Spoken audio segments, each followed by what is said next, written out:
So, good afternoon, everyone, and welcome to this webinar series entitled EBFM From Paradigm to Practice. I'm Gonçalo Carvalho from the Portuguese Marine Conservation NGO Siena. Hope you can all hear me well. Siena has been working in fisheries in the context of the Northeast Atlantic for over 10 years. And in recent years, we've been focusing a good part of our work on how to move fisheries in this region towards ecosystem-based fisheries management for different reasons, but we really think it's a viable way for the future of fisheries and the health of marine ecosystems. So in the context of this work, we decided to do this series of webinars. It is something that we did quite a lot through the pandemic, inviting the best scientific minds around the world to discuss some of their work and their views with us, also decision makers and activists and other stakeholders. But indeed, we decided it made sense to have another go at webinars, although all of us are a bit are quite happy that we're back in a world where we can also have in-person meetings. But we really think there is a point in having this series where we can have different points of view and a few discussions on how to move EBFM from theory to practice, from paradigm to practice. For this first webinar, we have Marie-Julie Roux from Maurice-Lamontagne Institute of Fisheries and Oceans from Canada. Marie-Julie is also a member of the ACOM of ICES since 2020, sorry, and she'll present FEISA, as you can see on the screen, a new framework to really create an avenue of inclusion for a full variety of data, knowledge, methods, etc., that are required to deliver practical and operational ecosystem-based management. Before I give the floor to Marie-Julie, just a few housekeeping rules. As you may have acknowledged already, this webinar will be conducted solely in English. The way we usually go about our webinars is that we have the speaker and someone from Siena moderating, and we'll read the questions that you put in the Q&A box during the presentation and after the presentation, and manage the dialogue that way. This is also for the purpose of timekeeping so that we can get the most questions in. We'll see how we go after Marie-Julie takes the floor for a presentation that will be a bit under the half hour, hopefully. But let's get to it. So Marie-Julie, thank you very much for accepting our invitation. The floor is yours. Thank you, Gonçalo. Thank you. Good afternoon, good morning, everyone. So the presentation today will be focused around this ICES framework for ecosystem-informed science and advice, which was published as an ICES cooperative research report earlier this year. And so before I start, I really wish to acknowledge that this was a joint effort.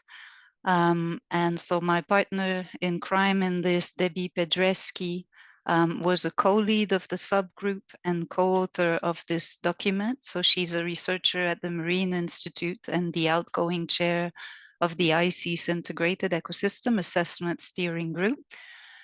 Jacob Bentley, special guest and ongoing collaborator, but special guest to this presentation because he provided very nice visuals and animation. Jacob is a principal scientist at Natural England and the incoming chair of the ICES Ecosystem Approaches and Methods Steering Group.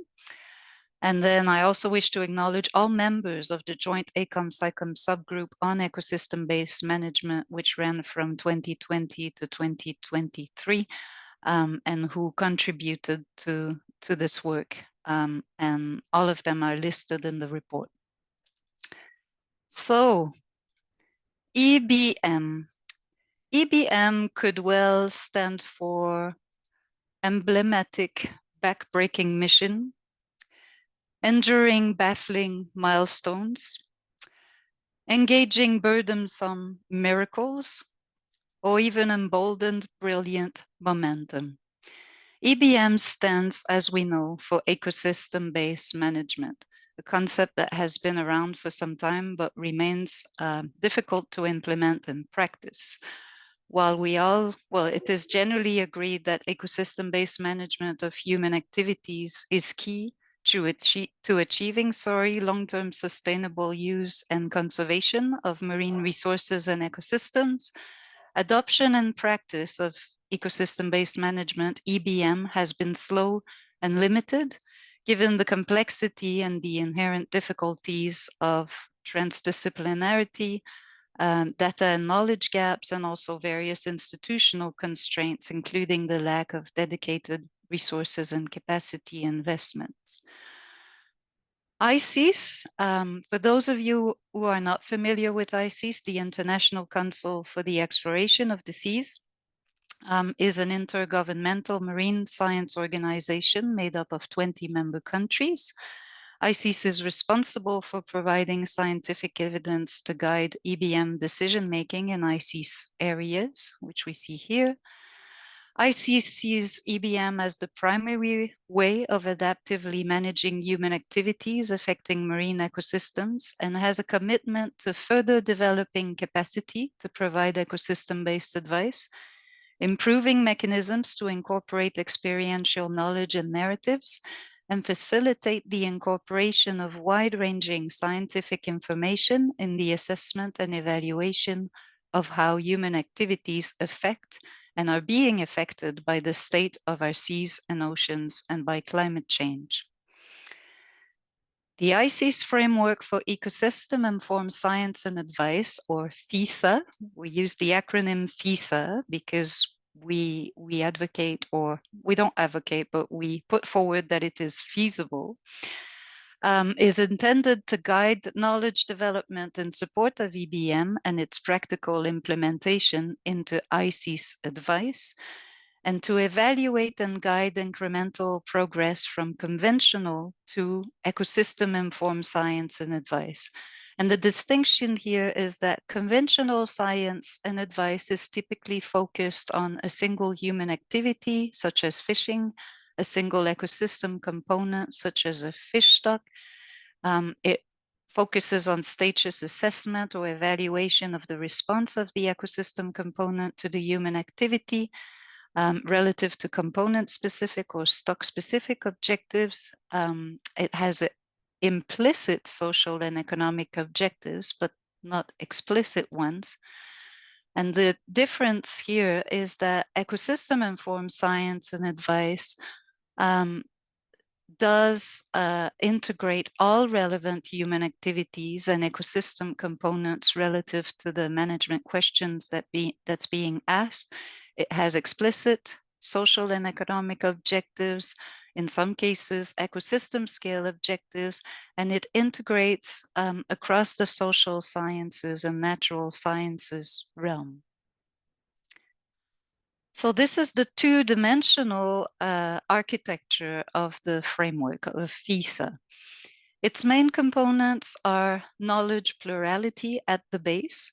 Ecosystem-based management requires to mobilize different types of data and knowledge. A system of measurable indicators here, because measurable indicators are necessary to consolidate the evidence base in support of EBM. And the other key components are a risk-based approach to operationalize indicators in ecosystem-informed advice. This risk-based approach includes risk assessment methods that are qualitative or semi-quantitative on the left here, and aimed at synthesizing information and prioritizing system components for monitoring or management, and risk assessment methods here on the right that are quantitative and objectives based and aimed at evaluating trade-offs and the performance of management options. As knowledge and data are being developed, contextual risk assessment on the left can inform the development of objective-based risk assessment. So there's a movement, you can see the arrows from left to right. However, this requires the definition of operational objectives, which are another key component of this framework. Operational objectives are indicator values or range of values associated with undesirable consequences or desirable outcomes or benefits, whether in the biological, ecological, social, economic, or cultural dimensions.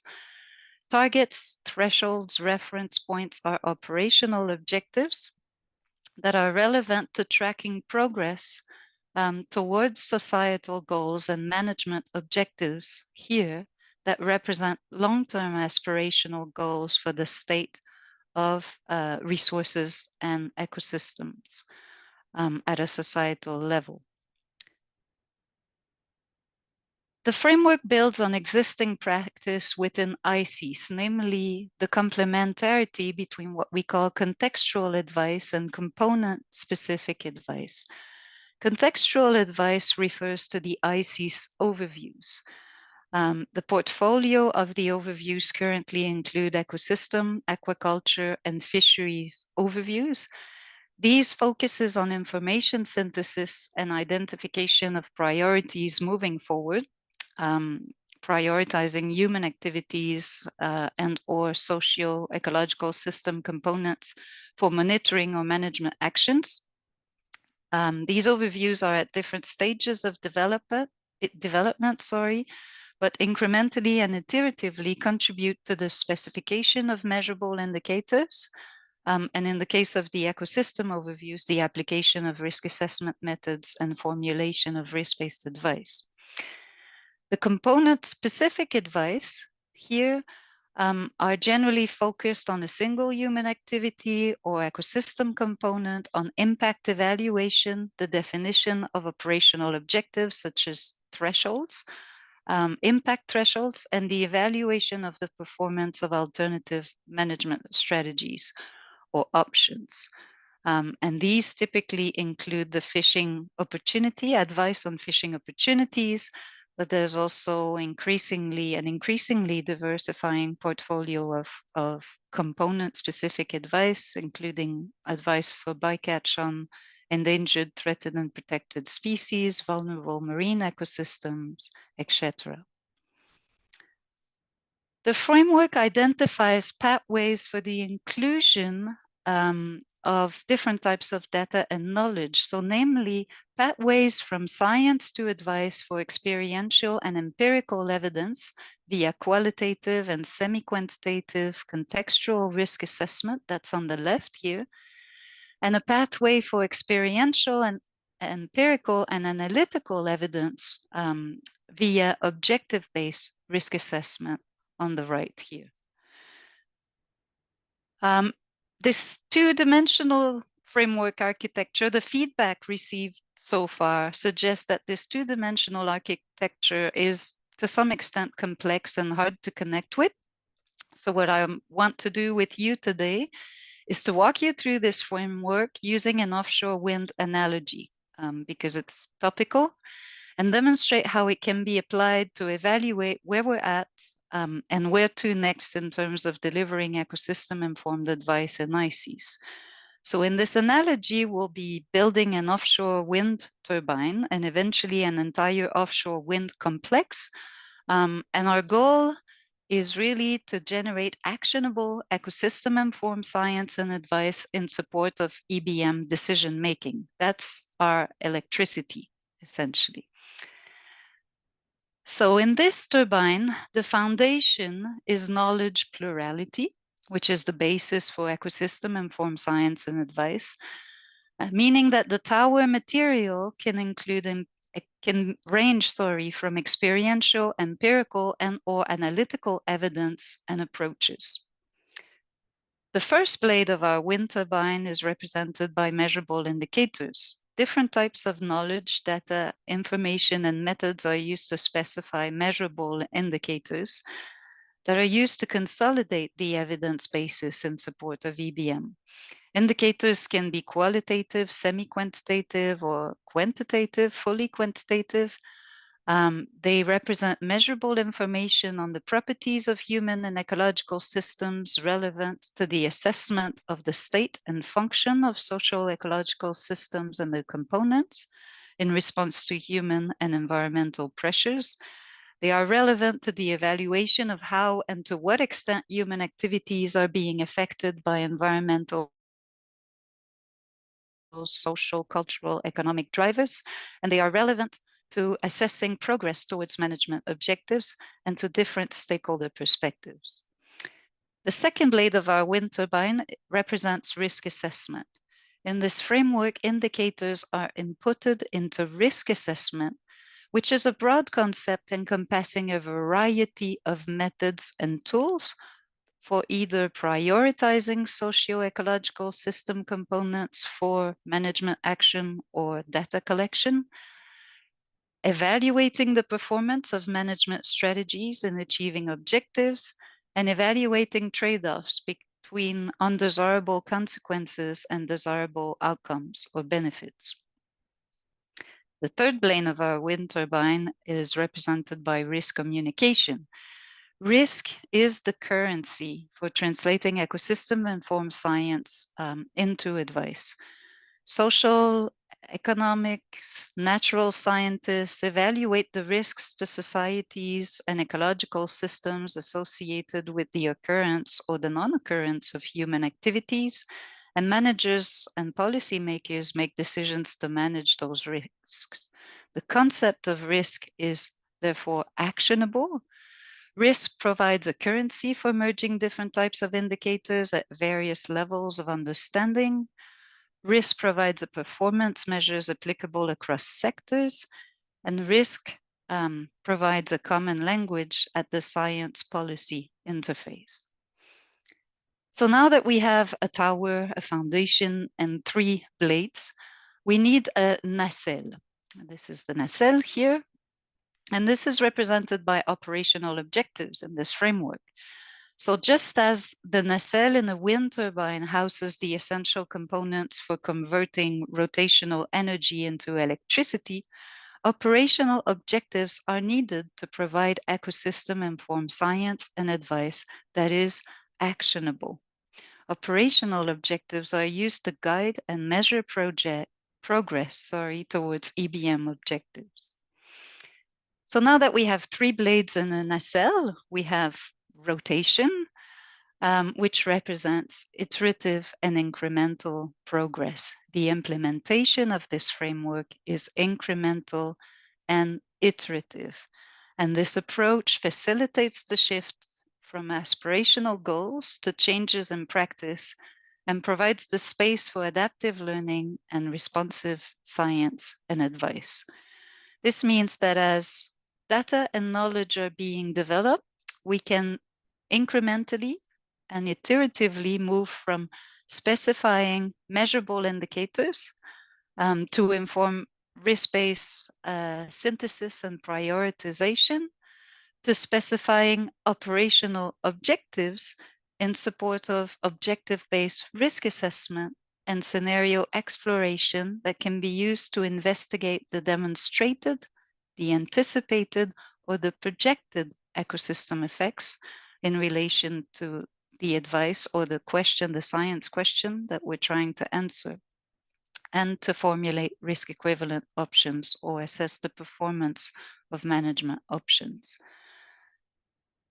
And we can now expand this to include the different aspects of ecosystem-based management of EBM: economic, biological, cultural, ecological, and social. Each of these aspects are illustrated here by a separate turbine with the same 3 blades: specification of indicators, risk assessment, and risk communication. and where we have the connector cable here representing integration across these different aspects and also output of information towards advice requester. So failing to account for these different aspects will lead to suboptimal outcomes similar to too few turbines in our wind farms, if you want. We've also proposed 5 actionable principles in relation to the implementation of this framework. Some you've heard already. Knowledge plurality is one. It's the basis for ecosystem-informed advice. That's one principle. The second one is operational objectives. Ecosystem-informed science has a role in guiding the identification of operational objectives. Another principle is a scenario-based approach, where ecosystem-informed advice formulation involves routine exploration of alternative hypotheses, scenarios, and pathways for ecosystem effects. Risk assessment, another principle, because ecosystem considerations will affect the level of risk associated with the advice. And another principle, again, is risk communication, where risk is the currency for effectively and consistently communicating potential demonstrated or projected consequences of alternative management options and ecosystem effects in advice. So moving from FEISA to FEISAble, we can apply this framework and the wind farm analogy to evaluate progress and identify priorities moving forward. So I'll present 3 examples here of ICES advice where we can apply the framework to evaluate progress and identify priorities moving forward. The first example is the ICES advice on European eel. So this is advice on fishing opportunities and conservation. For this advice, we have a partly built biological turbine and a partly built ecological turbine. The biological turbine has an empirical basis, so there is an SL also. There is an empirical operational objective. There are indicators. There's a recruitment index, which is used as an indicator. And then there's qualitative information. This is for the ecological turbine here on habitat considerations and non-fisheries anthropogenic impacts. So if we want to complete these turbines, that would be the first step. We could work on proposing measurable objective for the ecological turbine in terms of eel habitat, for example, specifying indicators for habitat properties or non-fisheries anthropogenic factors, prioritizing risk factors for management action and knowledge development. That's in the short term. And in the longer term, evaluating the probability of achieving the biological objective, the limit recruitment level on the different habitat restoration measures, and communicate priority risks and risk equivalent options for achieving that limit recruitment level in advice. The second example is ICES advice on fishing opportunities, catch and effort for Eastern Baltic cod. So in this case, we have a fully operational biological turbine with an empirical and analytical basis. We have measurable indicators. We have a risk assessment where biological risk is assessed relative to an operational objective, a limit biological reference point. And we have risk communication also in advice. There's a partly built ecological turbine that includes qualitative information on ecological aspects related to prey availability, habitat degradation, eutrophication, etc., but no measurable indicators yet in support of the advice. So obvious next steps in this case would be to perhaps expand the scope of this advice because it has been, I forgot to say that this has been a zero catch advice for some time. So a useful next step may be to expand the scope to investigate the social and economic impacts of having zero catch advice. and to start building those wind turbines in the background, the social, the cultural, the economic ones, and completing the ecological turbine here by specifying measurable indicators, identifying operational objectives in terms of socio-economic and ecological impacts, identifying priority ecological and socio-economic risks, and exploring strategies to mitigate socio-economic and ecological risks, and communicating trade-off in the advice. And a third and last example, the ICES ecosystem overviews. Here we had a fully operational biological and ecological turbine. However, they stopped spinning, and that's planned because they don't have an SL. So the ecosystem overviews currently integrate and contribute to the development of indicators in the biological, ecological, economic, and social aspects of EBM.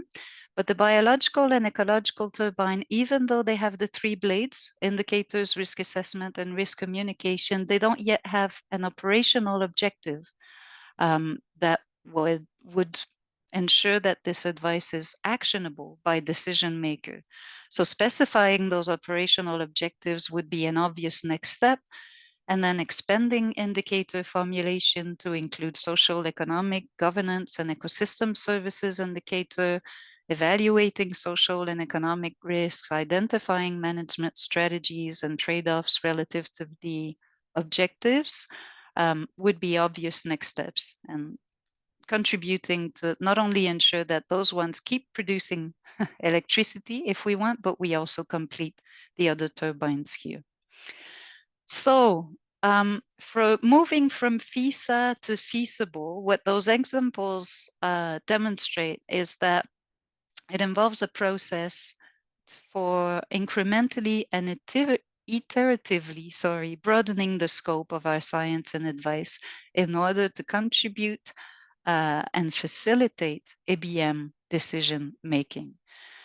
And on this, I'll conclude that this framework, FEISA, proposes a risk-based approach for mobilizing different types of data and knowledge in science and advice aimed at prioritizing human activities and ecosystem components for management actions or data collection, and evaluating the effectiveness of management actions for achieving EBM objectives.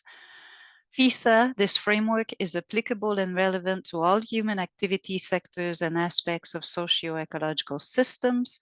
It can be applied to identify priorities and pathways for advancing ecosystem-informed science and its translation into actionable advice in support of EBM.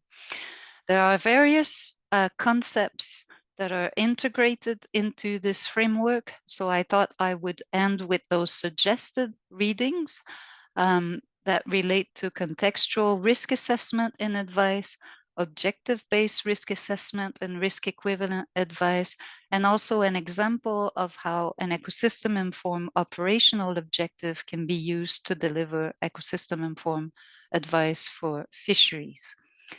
And on this, I thank you very much for your attention, and I'm happy to answer questions. Thank you, Marie-Julie. I'm going to switch my view so that I can see myself. Okay. Thank you so much. I think that was really interesting. I do like that the wind farms were used as an example, although of course it's one of the things that's creating more anxiety and I think really urgent need for a change in also in the policies and also in the science on what happens to the sea. But I think it's a very good way to explain what's happening. We do have quite a few questions, so I'll just go ahead and read them. Well, we'll see. I think you can take it one by one. Oh, we have a first comment from Debbie Pedreschi. And thank you, Debbie. Debbie just wants to thank you for the presentation. Debbie, feel free to come back and write questions, comments here in the chat if you wish, in the Q&A box, I mean, if you wish. I'll keep an eye out for them. But the first question we have here is from Paul Thomas, who is the Executive Secretary of the Pelagic Advisory Council. Paul says, thank you for the presentation and thank you for providing the examples within existing ICES advice.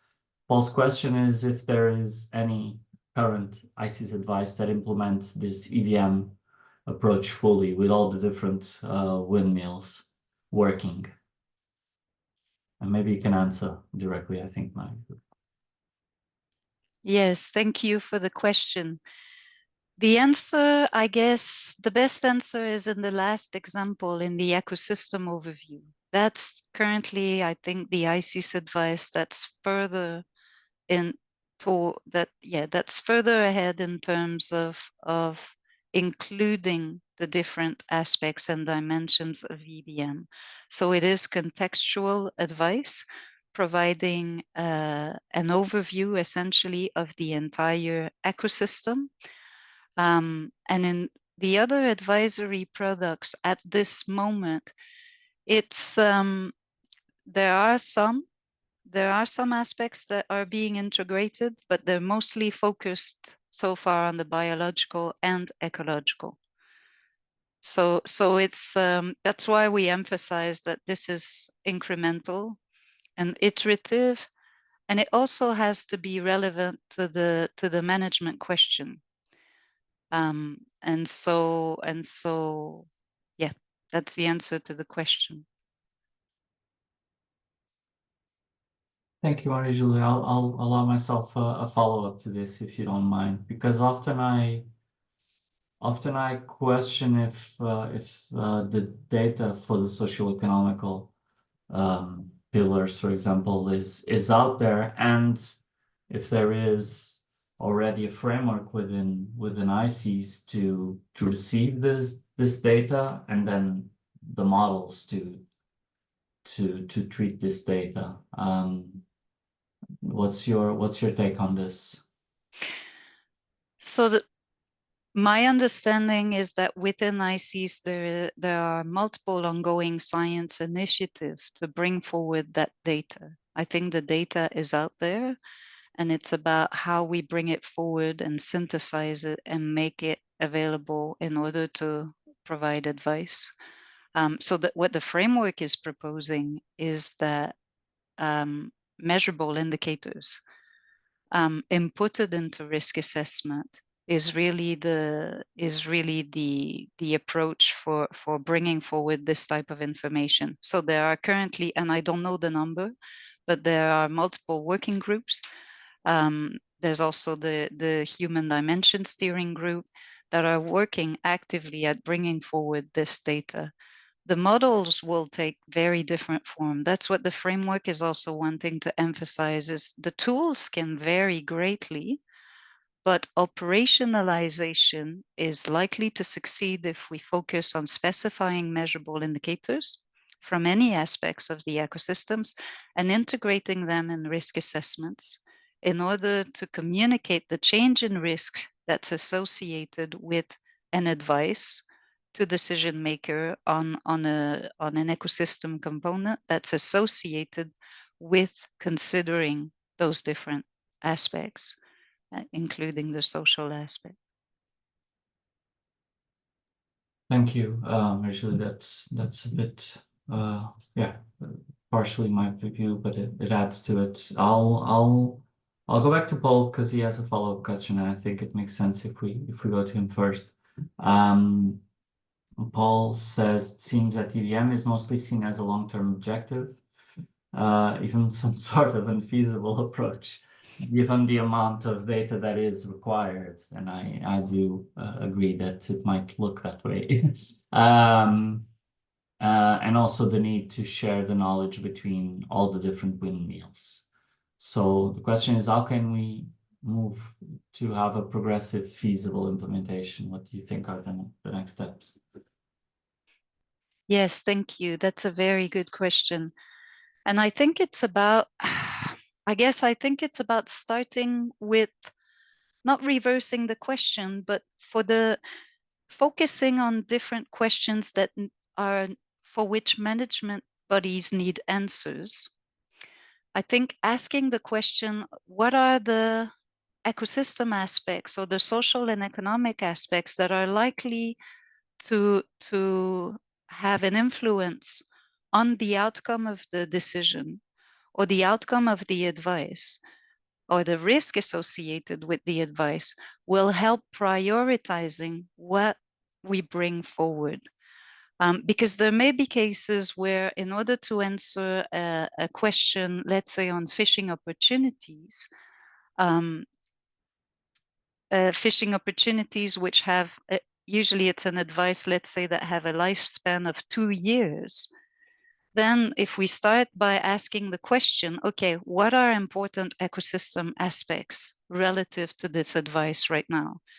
So if there's a catch advice of X number with an estimated risk of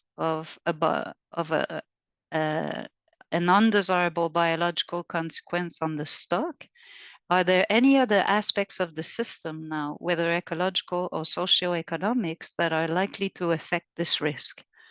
So I think if we progress by asking that question, then it's a matter of prioritizing what are the ecosystem considerations that are likely to affect the advice, and what are the ones that we really need to account for to make sure that the risk that's communicated and associated with the advice is accurate.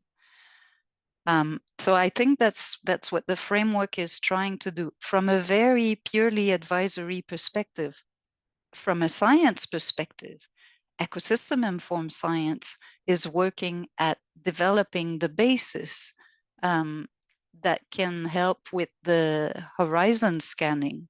Because if for a particular question, we want to make sure that we've scanned the ecosystem and identified all the relevant ecosystem properties that need to be considered in order for the advice to be robust and reliable, then there has to be the science that's there to inform that horizon scanning. So it's a matter, as the framework is kind of telling us, it's a matter of making sure that knowledge development is ongoing. It includes different types of data and knowledge, and then there's a prioritization relative to the research questions, to the management questions, and to the advice that will be provided in terms of what are the ecosystem factors that should be considered as priorities. So it's really incremental and iterative. Thank you, Marie-Julie. I think everyone acknowledges it. Yeah, this is quite a task, and going about it step by step, but also trying to move to concrete needs, issues, Yes. scenarios that stakeholders feel an urgent need to get a more global ecosystem approach to might be the way. So next question, and thank you, Paul Thomas, for your 2 questions. Daniel Stedman, who will be the speaker in our last webinar next week, posed a question. He says, fascinating presentation, Marie-Julie. Do you see FEISA being used as an evaluation tool? So to systematically quantify how ecosystem-based each piece of ICES advice is, would be very useful to be able to demonstrate to ICES clients to what extent each piece of advice they receive is ecosystem-based. So I think what Dan is saying, could we see in ICES advice as sort of a windmill graph saying, hey, this is how far in EBM this particular advice goes? I think that would be interesting, but please, your answer. Yeah. Well, the answer is yes. I think yes. It's been done, but qualitatively, using the wind farm analogy, but also just scoring, if we could add scoring, but just checking whether we've applied the different principles that are laid out in the document in relation to the framework. So I had a slide on this, the 5 actionable implementation principles, if you want. And so what we did do the exercise earlier this year of looking at different pieces of advice, and a bit like what I presented here. So we had the wind farm analogy on the right side when I presented the example, and on the left side we had the table, and the table was check or not done yet. So yes, it is a potential way forward. I think it's useful mostly to identify priority next steps for the particular. But yes, we could definitely come up with a scoring system in relation to the different components of the framework and the 5 principles, and evaluate each piece of advice to say, okay, check this principle and not yet there for this one. We could. But to me, I think what we really want to achieve is to guide next steps moving forward.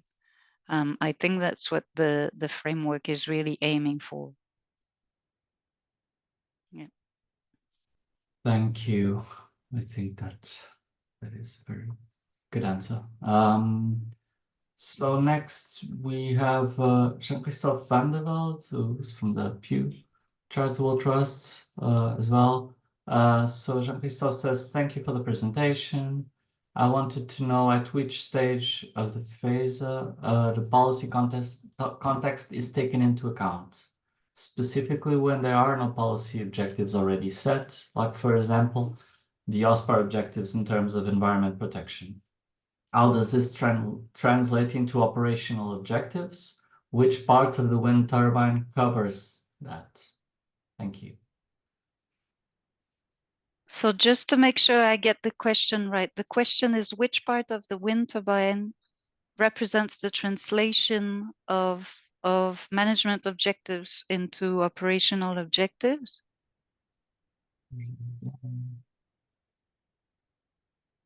Yeah, when you have policy objectives already set, like for example, Yes. the objectives in terms of environment protection, Yes. how does this translate into operational? So which part of the wind turbine covers this? Yes, it's the nacelle. So it's the nacelle that represents the operational objectives. So the analogy that we put forward is, yes, in a wind turbine, the nacelle houses all the components to convert the rotational energy into electricity. And similarly, in this case, if we don't have operational objectives, which are represented by the nacelle, it's very difficult to ensure that the science advice, although ecosystem informed, will be actionable. So it's really that key part. The principle on operational objective is also written in a way to kind of address that question, because it's an ongoing ball game in science. So scientists will say, okay, we need objectives to be defined, and managers will say, what can we have?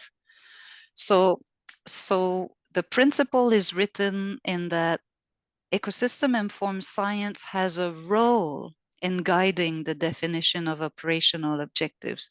The operational objectives are very tangible.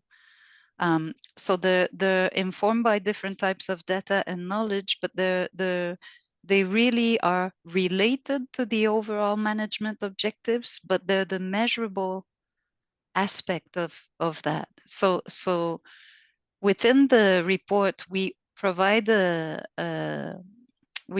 definition for that, and we give example between what's a management objective and what's an operational objective. I think one of the example is good environmental status is a management objective, and let's say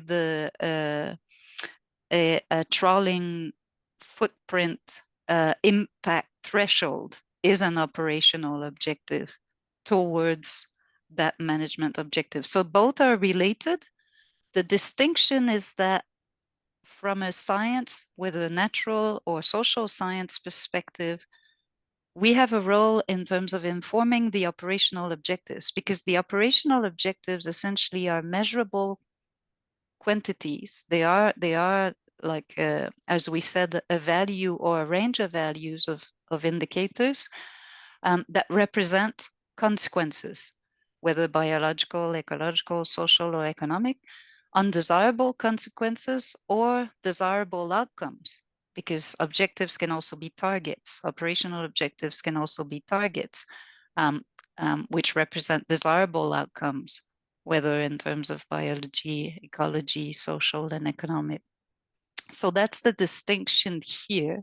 And the distinction was made to essentially ensure that we move forward with this. There will be cases, I think in ICES there are cases where advice is provided in the absence of a management objective, but we've put forward an operational objective. Here's what the consequences are likely to be if we use this as an operational objective. So at least we're moving forward, as opposed to, because the debate between, oh, we don't have objective, we can't do anything, can very often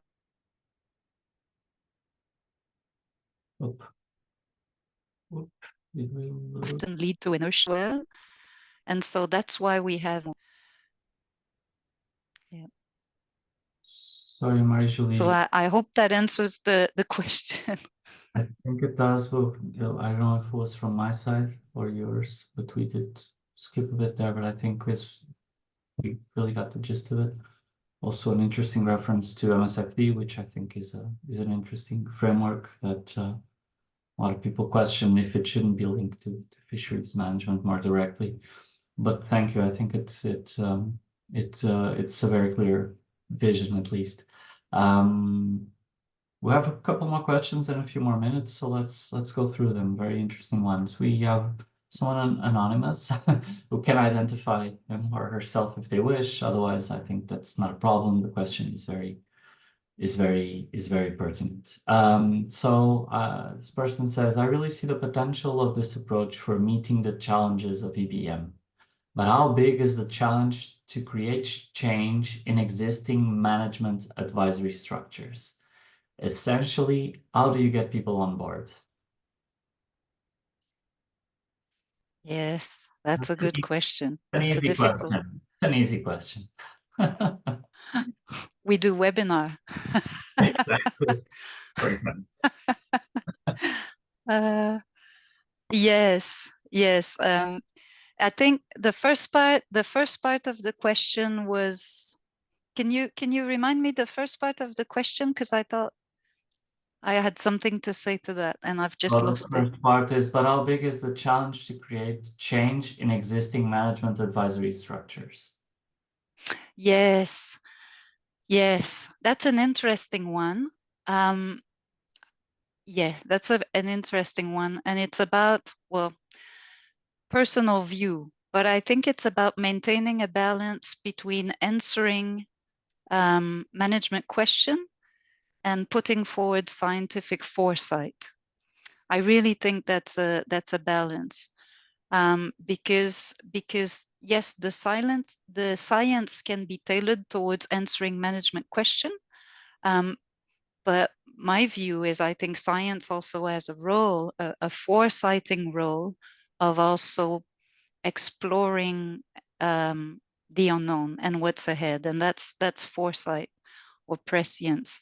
And I think having those two, having the two together is really important, especially in relation to climate change right now. Because there's a lot of science organizations that, yes, are already very, very busy answering management questions, but without the foresighting science to try and explore anticipated effects or projected effects, essentially to provide adaptive advice is also very important. So I think having the two side by side within institution is important. It's a real challenge right now with investments in science. It is a real challenge, but it's still important. And I think as scientists, we have a role in, saying that. Very good. Thank you, Marie-Julie. The second part of the question is, how do you get people on board? And if it's just webinars, that's fine. We'll continue doing them. But if you want to add something to that part of the question. Yes, well, there's various ways to be involved. There's various ways to be involved. So yes, webinar are a good outreach. There are, I mean, just within the ICES realm, there's a lot of opportunities to be involved in research that contributes towards that. So yeah, getting involved, engaging. Yeah, I think there's definitely, I think there's a need also to raise the importance of moving beyond, at least in some situations, the status quo and the approach. Yes. And I think uncertainty is something that can stimulate people to engage, but that's also a bit of a personal view. But I'll go to the next question because I think it goes very well in the same direction. It's from Tamara Talevska, who's the Secretary General at North Sea Advisory Council. And Tamara says, many thanks for an excellent presentation. In terms of what comes first, a chicken or an egg, whose court the ball is in terms of EBM operationalization, ICES or advice requesters? And I think you've alluded to that, but I'll continue and then you can come back. And what role do you foresee for stakeholders in advancing ecosystem considerations for full spectrum sustainability? So it goes a bit on what you've said, but please elaborate a bit more if you wish. Yes. Well, ecosystem-based management is management. So ICES is a science provider, and in that sense, its role is not to do management, but to inform ecosystem-based management decision making. So I think that's how I see the roles. And in terms of the role of stakeholders, essential, yes. And perhaps it hasn't been underlined enough yet. It's very much present in the framework in terms of knowledge plurality. When we talk about knowledge plurality, essentially, we're also referring to stakeholder engagement. Different types of data and knowledge are needed in support of EBM science and EBM decision making. So the role, I think, is fundamental. And the pathways that are proposed in the framework with measurable specification of measurable indicators and different types of risk assessment, there's already risk assessment methods and tools out there that can work with experiential knowledge, qualitative information. So the role of stakeholders, yes, fundamental, important, and it's the development of those methods to make sure that that knowledge is effectively conveyed is also super important. But the framework identifies those pathways very clearly, and then the specific tools applicable in specific situations can be developed and applied. Within that framework, I think. Thank you, Julie. We're approaching the hour. I have one final question here, but also sort of a comment from Dave Reed, who's attending, and thank you very much for the ICES ACOM and community to support these webinars and to be present in such great numbers. Also for the advisory council community. It's quite well represented and everyone else. But I have a comment from Dave Reed, Science Committee Chair at ICES. And he says, if people want to be involved, ask Marie-Julie. But then also send me an email and I'll put Dave's email here. But before I do that, I'll go to the final question we have here, and then indeed we'll try to wrap up.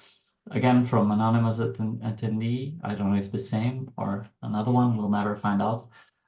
But again, very pertinent question. I feel the data limitation, quote, or complexity as a justification for not doing EBM is a convenient excuse. In your opinion, does every aspect of EBM or all of the turbines need to be included in every single individual piece of advice for it to be EBM advice? Yes, I very much agree with the convenience of data limitations and complexity. And the question is, do all of the turbines have to be included? In all advice for you to be able to say, okay, this is EBM advice. Yeah, the way we frame it in the framework is we instead emphasize the complementarity between contextual advice that provides an overview of either the entire ecosystem or a human activity occurring in the system, and then the component-specific advice that focuses on single system components. So what the framework is putting forward is that what ICES is doing already with those two types of advice, contextual and component specific, is probably the way to go, but they need to talk to each other. And from the ICES perspective, this is really, if there's an arrow that must be strengthened within the framework, it's that one. Because if there's clear linkages between the two types of advice, then ultimately all the turbines can be integrated to answer the different questions. But it's also, it's recognizing that in some cases, there will be specific questions to specific ecosystem component, but the ecosystem dimension is linked through the contextual advice and the linkages between those. So yeah, I think that's the answer. Thank you, Marie-Julie. I will just, before I give you the floor for final wrap up, I'll just post on the chat in case you've missed it, an information for tomorrow's webinar, but also in Siena's Twitter, X, and LinkedIn, you can find easily the information about the webinar cycle and the links for registration. So please register for the next ones. If you haven't, you have the details for Jessica's webinar tomorrow. We'll present a different angle of EBM, also a bit of a view from Norway, which I think is quite relevant. As Siena, we've really felt is important to go beyond the EU and engage with other coastal states and stakeholders from other coastal states. So we're very happy to have Jessica tomorrow. But I would just say on your presentation today, Marie-Julie, I really like what you said about balancing providing advice for what managers and stakeholders currently see as their need, but also looking beyond, because I do agree that's really a role that science should have. So for me, that very much encapsulates what I would like to take from this webinar today. But I'll give you the floor for some final remarks if you wish to, maybe next steps, maybe what you're working on to follow up on this. Feel free to take a few more minutes. Yes, thank you. I think I'll just say thank you and say that FEISA is feasible. That will be my final word for today. Very good. Now, thank you very, very much, and thanks to all the people who attended. Again, we will continue the webinar cycle. We'll have Jessica Tengval's webinar tomorrow, and next week two more webinars from Jacob Bentley and Dan Stadman. We did entertain the idea of doing a sort of a discussion at the end. Wasn't feasible this time around, but let's see what this comes to. I think the solution might be to organize some sort of a virtual roundtable later in the year we'll see how it goes, because indeed a bit more of an interactive discussion would also be interesting. So please keep posted, keep attending our next webinars. Thank you very much, Marie-Julie, for your presence here and also for the work you've been developing. And I hope to see you all tomorrow and next week. Bye-bye. Thank you, Gonzalo. Thank you, Bye. everyone.